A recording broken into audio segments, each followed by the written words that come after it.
Welcome back to Timeline Divergence. People used to believe that solid ground was the ultimate truth. We trust the physical weight of a ceramic coffee cup resting on a wooden table. We trust the burning heat of the morning sun against our skin. We trust the linear, unbroken march of time ticking away on our clocks. We build our entire human civilization around the stubborn assumption that the physical universe is a fixed, absolute reality. We think we are the biological main characters of the cosmos. But what if the greatest delusion in human history is the belief that any of this is actually real? Let us run a strict academic thought experiment. Think carefully about the rapid evolution of our own technology. Just a few decades ago, the absolute peak of human digital entertainment was two glowing rectangles bouncing a pixelated square across a black screen.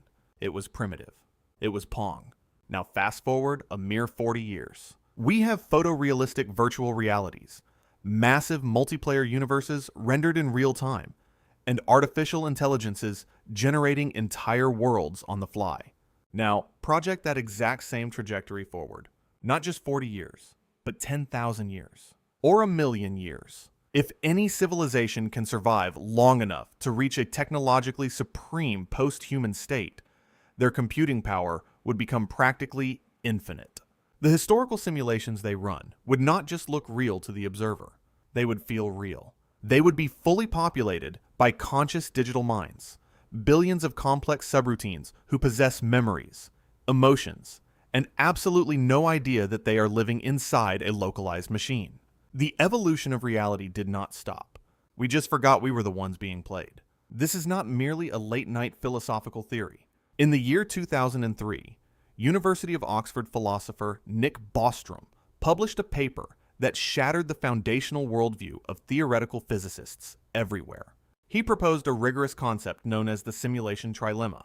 Bostrom mathematically argued that one of three highly specific scenarios must logically be true. Humanity will inevitably go extinct before ever reaching a technologically mature stage. The great filter wipes us out. Advanced civilizations have absolutely zero interest in running ancestor simulations, perhaps viewing it as an unethical psychological experiment, or simply a massive waste of processing power. And then there is option 3. We are almost certainly living inside a simulation right now. Think about the sheer probability. If even one advanced civilization decides to create simulated universes, they would not just build one. They would spin up billions of parallel servers, each containing trillions of simulated minds. The total number of fake conscious beings would outnumber the real biological ones by an unfathomable margin. Statistically speaking, the odds that you happen to exist in the one singular original base reality are practically zero. As tech billionaire Elon Musk famously stated, there is only a 1 in a billion chance that we are navigating base reality. We spent millennia looking up at the stars, never realizing we were just staring at the inside of a server rack. People used to revere the laws of physics as sacred, untouchable rules written by the grand architect of the cosmos. We worship the elegant math that governs the stars and the microscopic forces that bind our own bodies together. We assume these forces are the natural, organic foundation of reality. But what if that is entirely wrong? What if the majestic laws of physics are not profound cosmic truths at all, but merely the hardware limitations of a tired, overworked server? Let us translate complex astrophysics into basic software architecture. Consider the ultimate speed limit of the universe, the speed of light. Light travels at roughly 300 million meters per second in a vacuum. Nothing can go faster.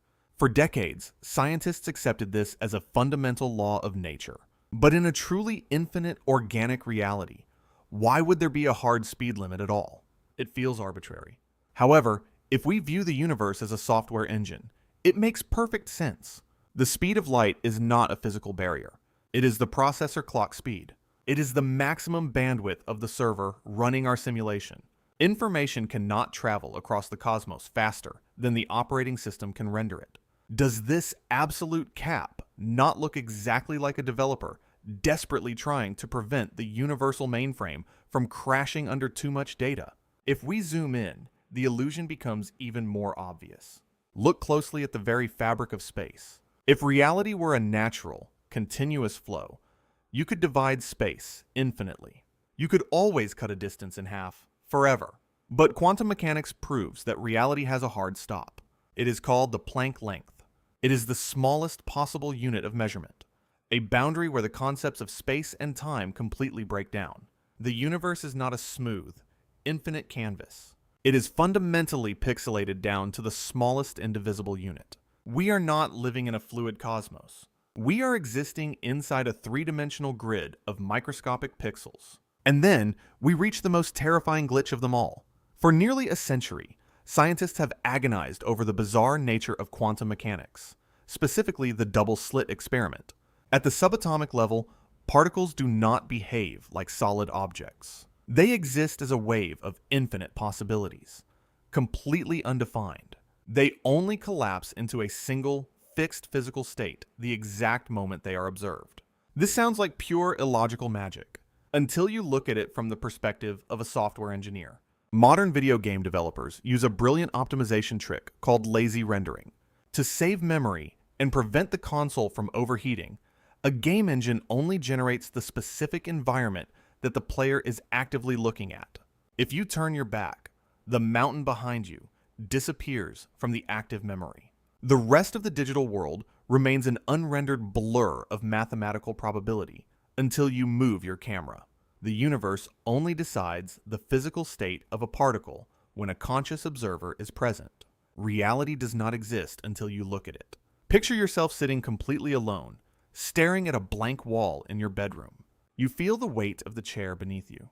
You see the subtle texture of the paint on the drywall.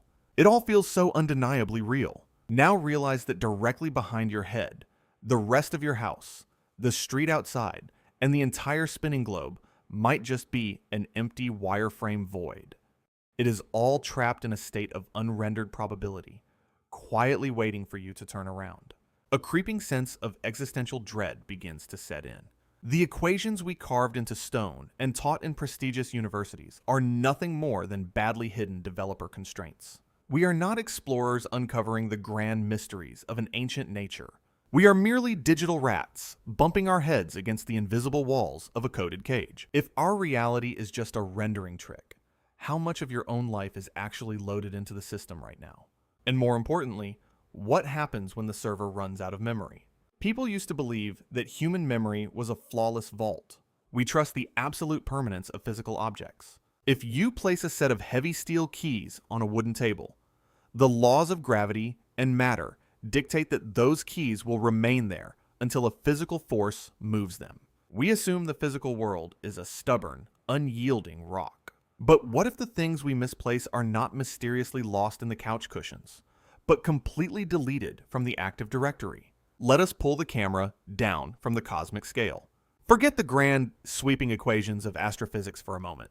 Let us look at the extremely mundane, deeply personal anomalies that plague our everyday lives. Do not picture cheap, supernatural ghost stories or shadowy figures lurking in the dark. Instead, picture exhausted data analysts from a higher dimension, sweating under fluorescent lights, frantically staring at impossible metrics as they try to patch reality-breaking glitches in real time before we notice them. Imagine you are standing alone in your brightly lit kitchen. You are holding a simple, solid red apple. You accidentally drop it.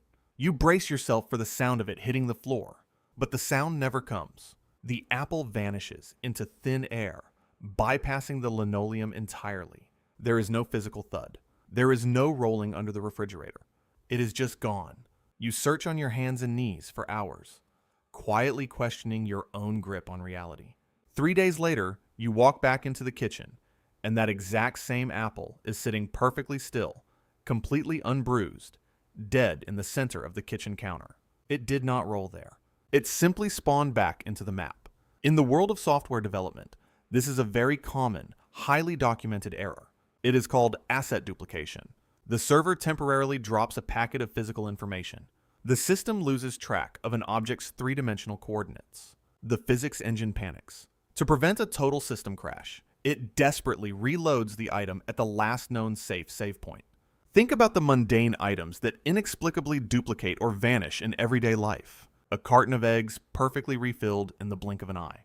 A lost jacket suddenly appearing neatly folded in a drawer you already checked 10 times. These are not lapses in your human sanity. They are the panicked reactions of a massive operating system failing to properly delete unused temporary files. The cosmic garbage collector is severely glitching, and these terrifying errors are not just restricted to inanimate objects. They are actively infecting the source code of human consciousness. Consider the deeply unsettling phenomenon of severe synchronization errors. Two complete strangers meet at a crowded coffee shop. They have never crossed paths before. They begin talking, only to suddenly realize they vividly remember the exact same, highly specific childhood memory. A memory of a yellow house with a broken porch step, a specific dog with a torn ear that they both swear they owned. They share no biological connection, no geographical overlap, yet they carry the exact same historical data locked inside their brains. People used to romanticize this as destiny or a meeting of soulmates, but strip away the poetry and look at the raw data. This is not a profound spiritual connection. It is a terrifying database error. Their character source codes were accidentally overwritten in the exact same memory partition. The server running our universe is running out of unique storage space. It is getting lazy. It is aggressively recycling background files and carelessly pasting them into random human avatars to save processing power. The dread deepens into a cold abyss. The solid objects around us are just reusable digital assets. Our most precious, fiercely private memories might be nothing more than copied and pasted text files, distributed to millions of other active players to keep the simulation running smoothly. The universe is fragmenting. The processing load is becoming too heavy. The simulation is beginning to tear at the seams. We are not losing our minds. The universe is just running out of random access memory. If humanity is truly trapped inside a coded terrarium, the most primal human instinct is not to adapt. It is to escape.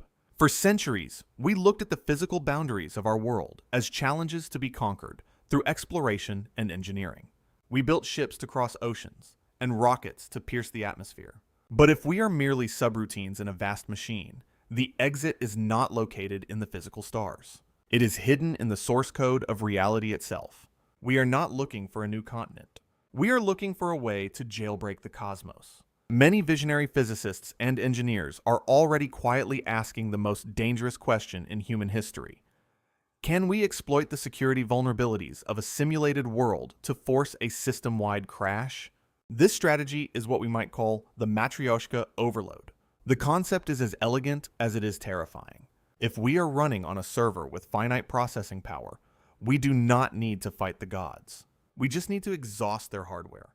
To execute the Matryoshka overload, we would construct massive, planet-sized quantum supercomputers designed for one single, violent purpose: to run billions of our own nested, high-fidelity simulations of the universe right here, inside this world. We would create simulations within simulations within simulations, like a set of digital Russian dolls. This is a massive resource exhaustion attack on the host server. We are essentially forcing the alien mainframe running our reality to calculate an infinite loop of recursive data, driving its memory usage to 100%. We are attempting to force a frame rate drop in the fabric of time. We are trying to make the universe lag. But human logic alone is too slow to find the true exits. To truly escape, we would need to unleash a super artificial intelligence. A machine mind with a processing speed millions of times faster than our biological brains could scan the messy, overlapping equations of gravity and quantum mechanics, not as laws of nature, but as lines of poorly written code. This AI would not see a black hole. It would see a memory leak. It would not see the expansion of the universe. It would see a scaling error in the engine.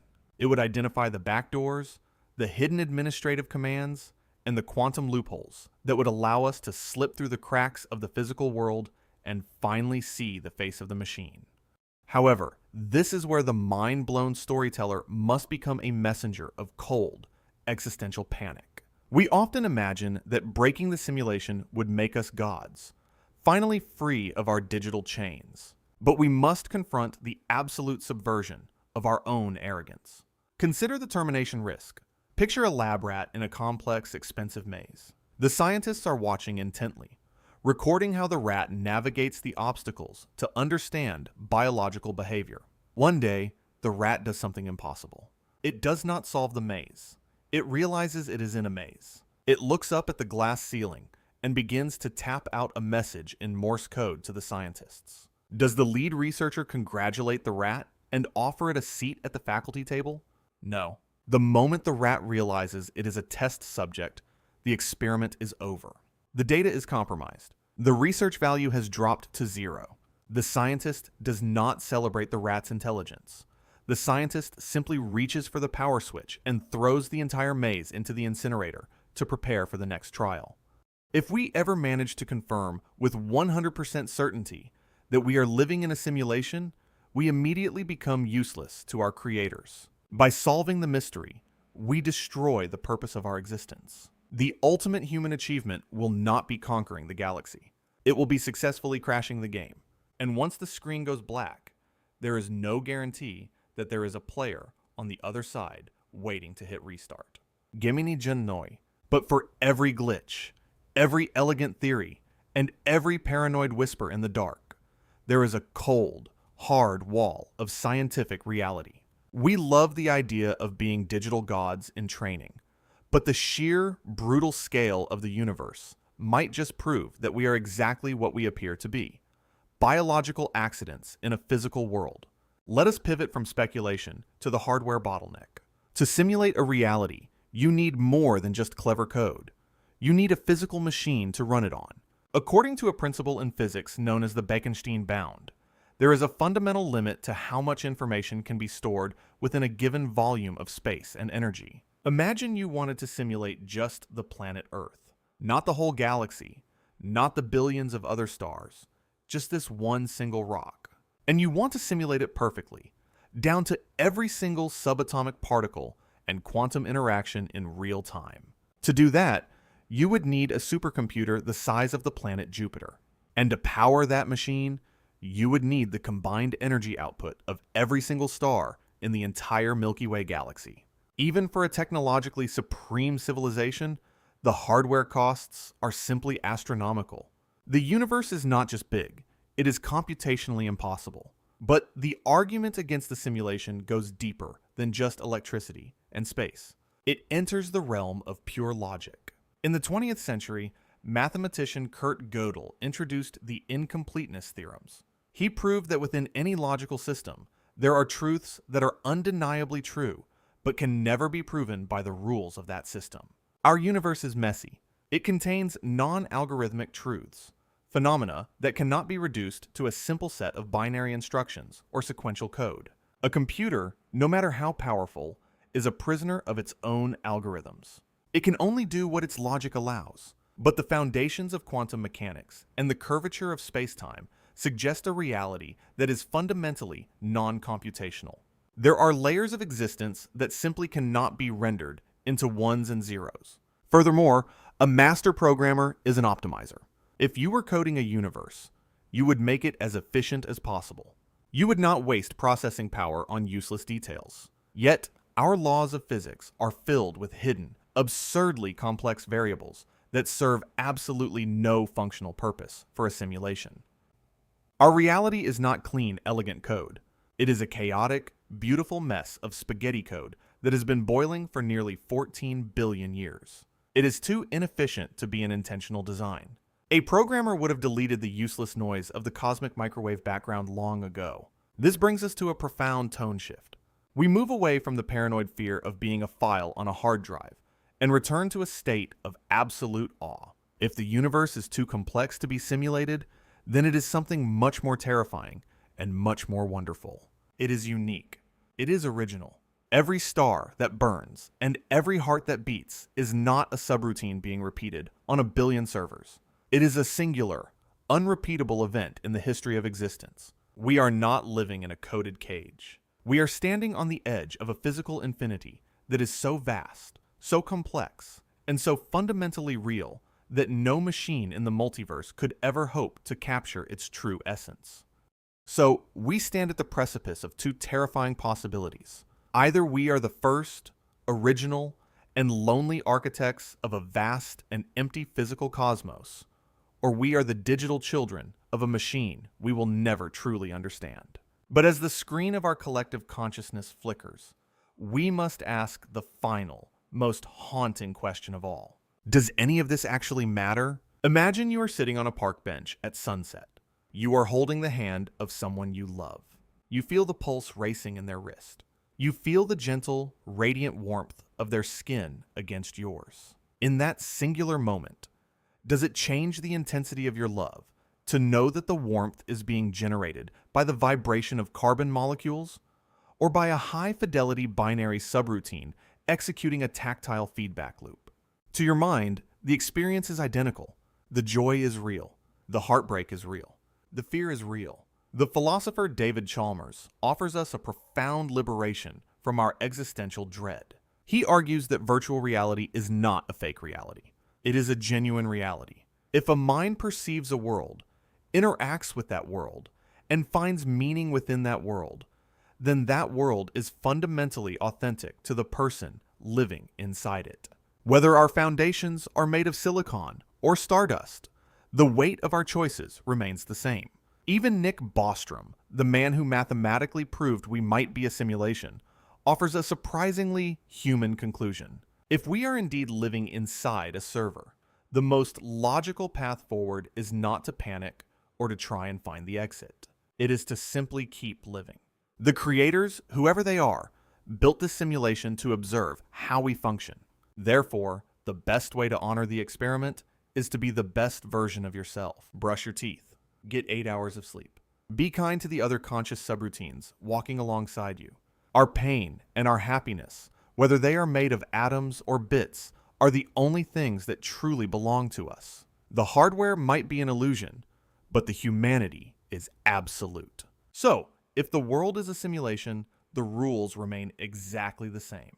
Be kind, get enough sleep, and do not forget to brush your code. Until next time, keep questioning the timeline.